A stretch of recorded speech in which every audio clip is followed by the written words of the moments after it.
اعوذ باللہ من الشیطان الرجیم بسم اللہ الرحمن الرحیم۔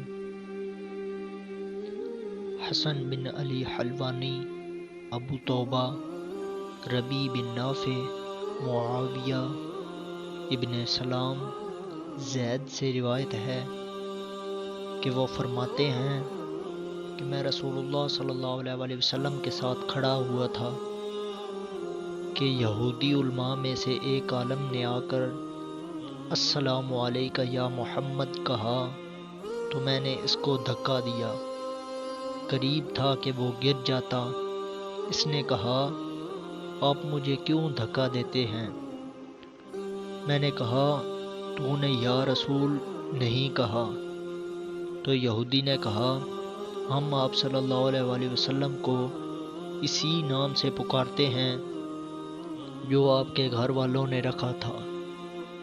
رسول اللہ صلی اللہ علیہ وسلم نے فرمایا میرا نام جو میرے گھر والوں نے رکھا ہے وہ محمد ہے۔ یہودی نے کہا کہ میں آپ سے کچھ پوچھنے آیا ہوں۔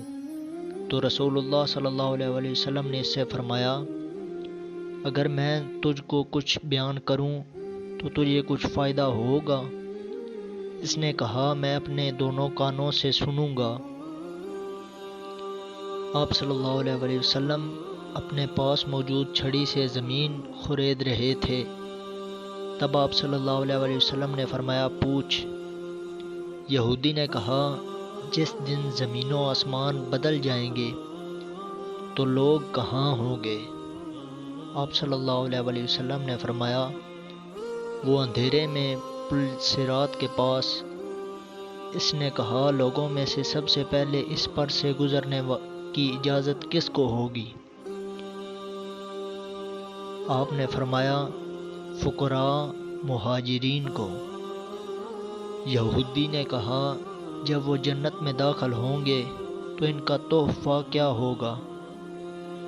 آپ صلی اللہ علیہ وسلم نے فرمایا مچھلی کے جگر کا ٹکڑا۔ اس نے کہا اس کے بعد ان کی غذا کیا ہوگی؟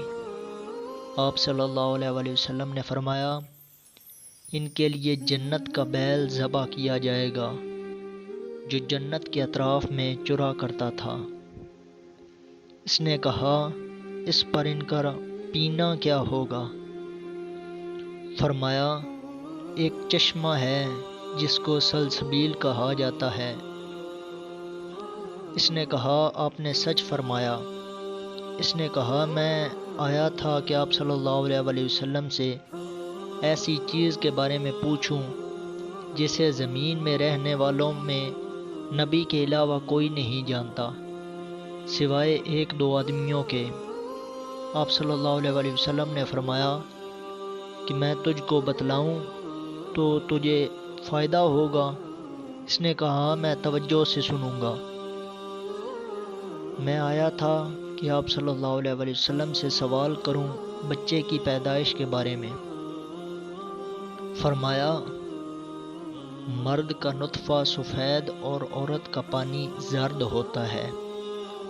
جب یہ دونوں پانی جمع ہوتے ہیں تو اگر مرد کی منی عورت کی منی پر غالب ہو جائے تو اللہ کے حکم سے بچہ پیدا ہوتا ہے، اور اگر عورت کی منی مرد کی منی پر غالب آ جائے تو بچی پیدا ہوتی ہے اللہ کے حکم سے۔ یہودی نے کہا آپ صلی اللہ علیہ وسلم نے سچ فرمایا، اور آپ صلی اللہ علیہ وسلم اللہ کے نبی ہیں۔ پھر وہ پھرا اور چلا گیا تو نبی کریم صلی اللہ علیہ وسلم نے فرمایا اس نے جو کچھ مجھ سے سوال کیا ان میں سے کسی بات کا علم میرے پاس نہ تھا یہاں تک کہ اللہ نے مجھے اس کا علم عطا فرما دیا۔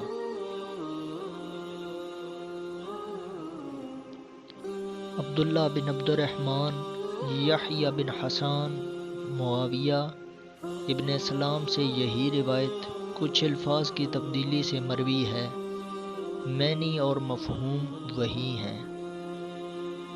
وما علینا الا البلاغ المبین۔